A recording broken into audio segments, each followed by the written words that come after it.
पति शक्तिवर्धक गोलियां खा के बनाता है पत्नी के साथ संबंध और पत्नी की हो जाती है मौत। तो पूरी कहानी क्या है जानने के लिए वीडियो के अंत तक बने रहें।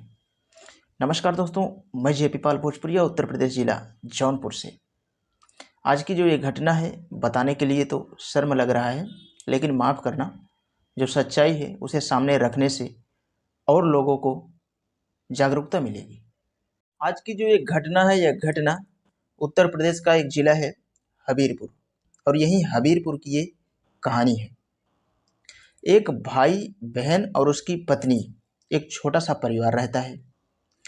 भाई एक सरकारी कर्मचारी था और माता पिता उसके पहले ही गुजर गए थे।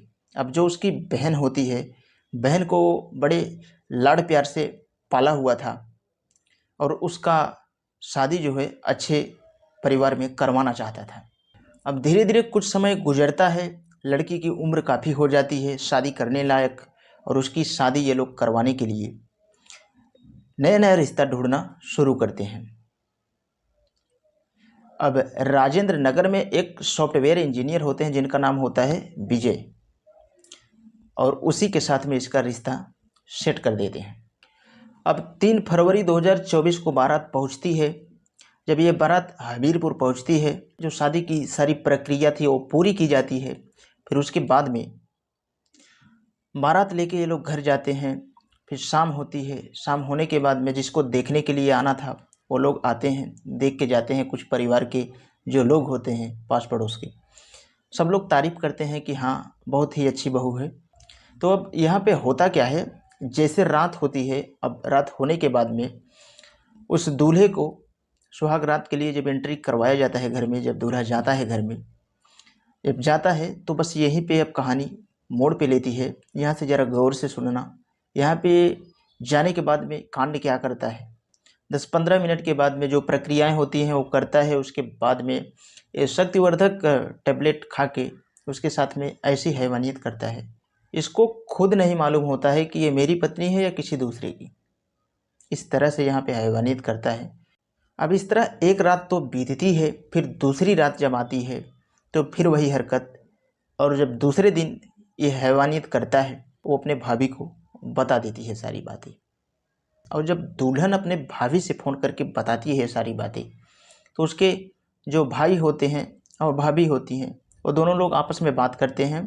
तब तक का 4 दिन बीत जाता है, जिसको चौथ बोला जाता है। चौथे दिन इसकी विदाई होने वाली थी, उसके एक दिन पहले की ही बात थी।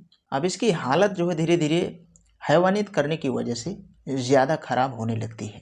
जब इसकी हालत ज़्यादा ख़राब होने लगती है तो इसके ससुराल वाले कहते हैं कि न जाने कितनी दिन से ये इसकी बीमारी है और ये छुपा के रखी है, और हमारे घर पे आके ये परेशानी हम लोगों के ऊपर रख दी है। उसके बाद में ऐसे ही सिलसिला चल रहा होता है। अब जैसे ही इतनी बातें भाई सुनता है, उसके बाद में आता है एक दिन के बाद में इसको लेने के लिए। अब जिस दिन लेने के लिए आता है उसके एक दिन पहले यह शैतानियत इस कदर से इसके ऊपर कर देता है कि जो हम आपको बताने के लिए भी असमर्थ हैं। उसके बाद में भाई यहाँ से लेके जाता है इसको अपने घर पे। फिर इसका जब ट्रीटमेंट करवाता है तो फिर जो लेडी डॉक्टर होती है वो जो बात बताती है, अब डॉक्टर यहाँ पे उसके भाभी और भाई से बताना शुरू करती है। कहती है कि शक्तिवर्धक टेबलेट खाने की वजह से और उसके साथ में हैवानियत करने की वजह से इसकी ये हालत हुई है। इसके प्राइवेट पार्ट में इन्फेक्शन हो गए हैं, जिससे कि मैं दवा दे रही हूँ, जब तक इसको चलना है चलेगी, नहीं तो फिर आगे देखेंगे क्या करना है। अब जैसे ही यह बात इतनी कहती है डॉक्टर, उसके भाभी और भाई भी परेशान, क्योंकि माँ और बाप बचपन में ही गुजर गए थे।